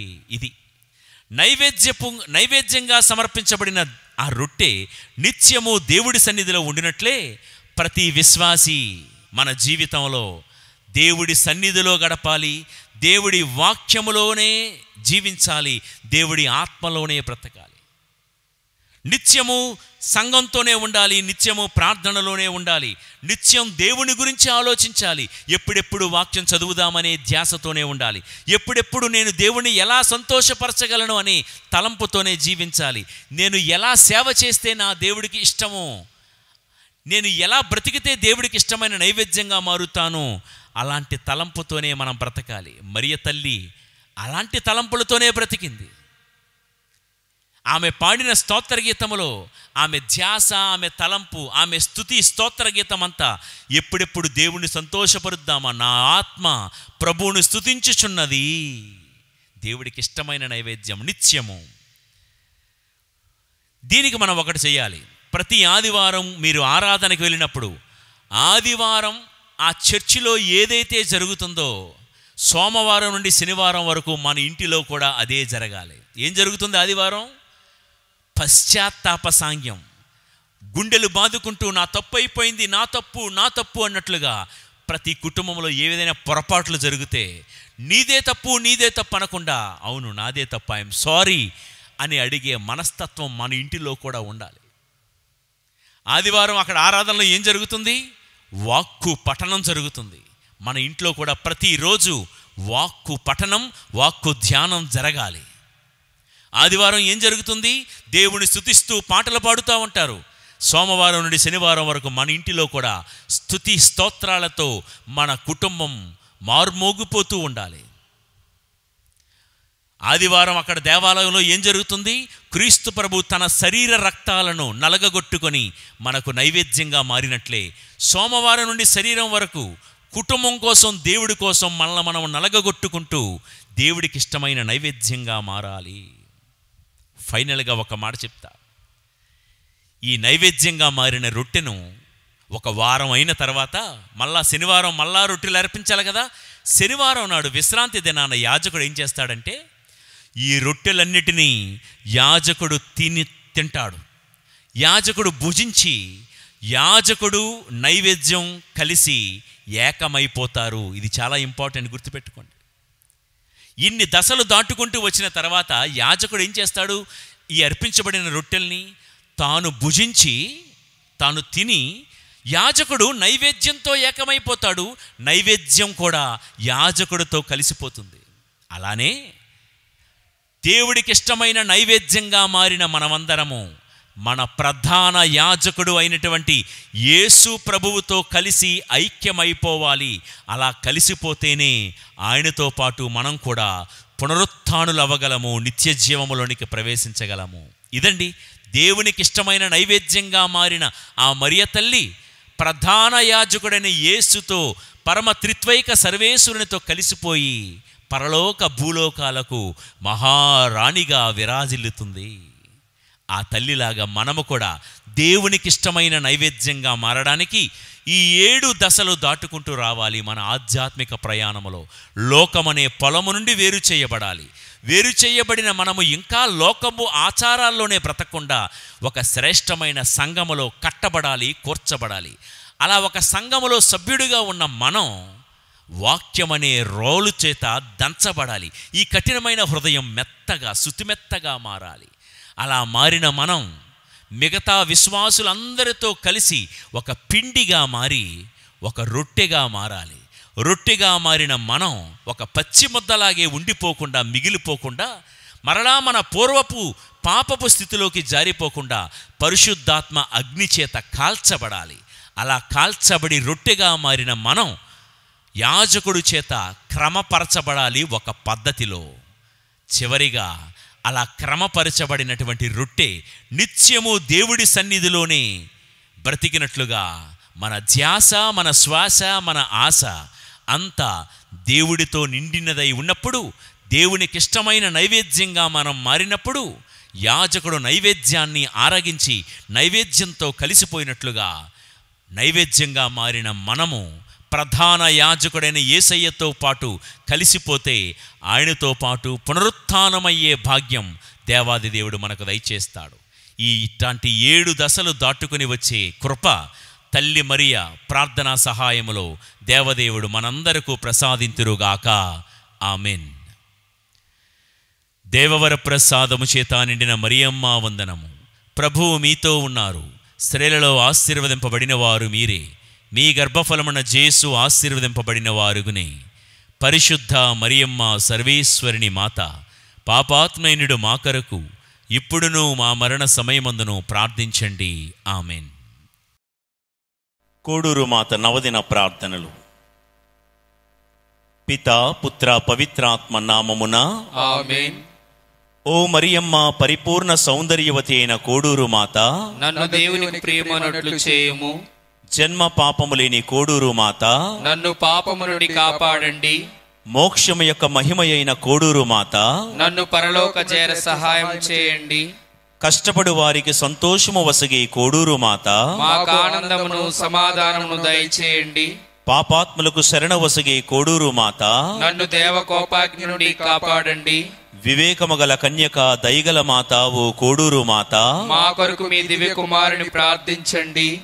మా దేవుడైన యేసుక్రీస్తునకును మాకును తల్లి అయిన ఓ పరిశుద్ధ కన్య మరియ, మమ్మందరినీ మీ కుమారుడైన యేసుక్రీస్తు దగ్గరకు ఆకర్షించుమనియు ఆయన మార్గములో నడిపించుమనియు మేము నిత్య రక్షణ పొందుటకు సహాయము చేయుమనియు దీనతతో చేయుచున్న మా ఈ ప్రార్థనను దయతో ఆలకించండి.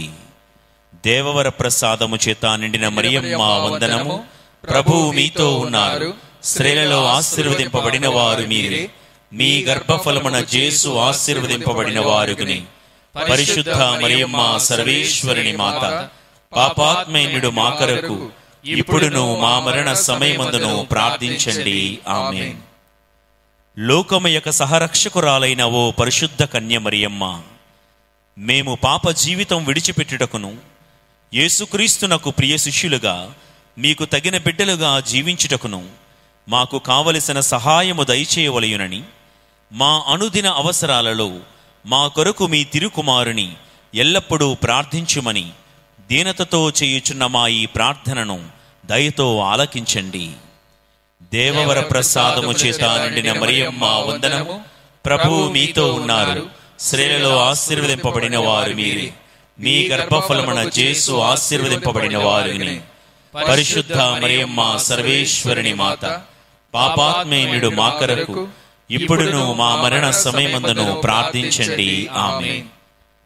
కోడూరు మాతగా వెలియుచున్న ఓ పరిశుద్ధ కన్య మరియ, కోడూరును మీరు ప్రత్యేకముగా ఎన్నుకొనినందులకు, మిమ్ము ప్రార్థించు వారలకు ఊరట నిచ్చుచున్నందులకు మీకు వందనములు అర్పించుచున్నాము. ఓ మా కోడూరు మాత, మా మదిలో ఉన్న ఆశలను ఆశయాలను దీవించి మా జీవితములో దైవానుగ్రహములను పొంద మీ దివ్యకుమారుని మాకై ప్రార్థించుమని మిమ్ము దీనతతో వేడుకొనుచున్నాము. ఒక క్షణం మౌనముగా మన వ్యక్తిగత కుటుంబ అవసరాల నిమిత్తము కోడూరు మాత ప్రార్థనా సహాయములో దేవాది దేవుని వేడుకుందాం.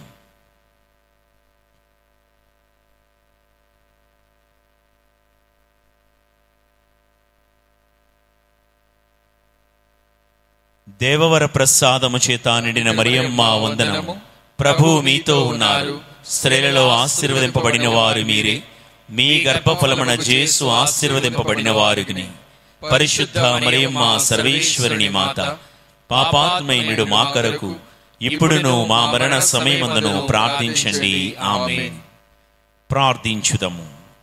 సర్వమును మిక్కిలిగా ప్రేమించి పాలించు మా ప్రియ పరలోకపు తండ్రి, మీ కృప వలన మేము పొందిన మేలులన్నింటికీ మీకే వేలాది వందనములు. ఓ ప్రభువా, మీ వరపుత్రికగా, తల్లిగా, సహరక్షకిగా మీరెన్నుకున్న మరియను మాకు తల్లిగా, కోడూరు మాతగా అనుగ్రహించినందులకు స్తోత్రములు. మీ దయను కోరి ఇచ్చట చేరియున్న మమ్ములను, మా కుటుంబములను దీవించండి. మా సమస్యలకు పరిష్కారమును, సాతాను బంధనాల నుండి విడుదలను, శారీరక మానసిక ఆయురారోగ్యములను మీ పవిత్ర మాత అయిన కన్యమరియమ్మ విజ్ఞాపన ప్రార్థనా సహాయముతో మాకు అనుగ్రహించండి. మా నాథుడైన క్రీస్తు ద్వారా ఈ మనవి చేయుచున్నాము. ఆమేన్.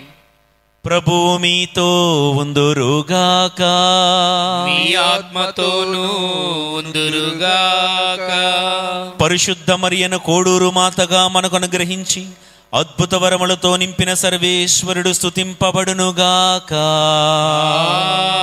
ఆమేన్. విశ్వాసముతోను నిరీక్షణతోను ప్రభువు పేరిట సమావేశమై ఈ ఆరాధనలో పాల్గొంటున్న మిమ్ము ఆ దేవాది దేవుడు ఆశీర్వదింతురుగాక. ఆమేన్. కోడూరు మాత ప్రార్థనపై నమ్మకంతో వచ్చిన మిమ్ములను ఆ దేవాది దేవుడు అన్ని రోగ బాధల నుండి, ఆపదల నుండి, పిశాచి తంత్రోపాయముల నుండి కాపాడి మీకును మీ కుటుంబములకును శాంతి సమాధానములను వసగుదురుగాక. ఆమేన్. సర్వశక్తి గల సర్వేశ్వరుడు పితా, పుత్ర, పవిత్రాత్మ మిమ్ము ఆశీర్వదించి కాపాడుదురుగాక. ఆమేన్.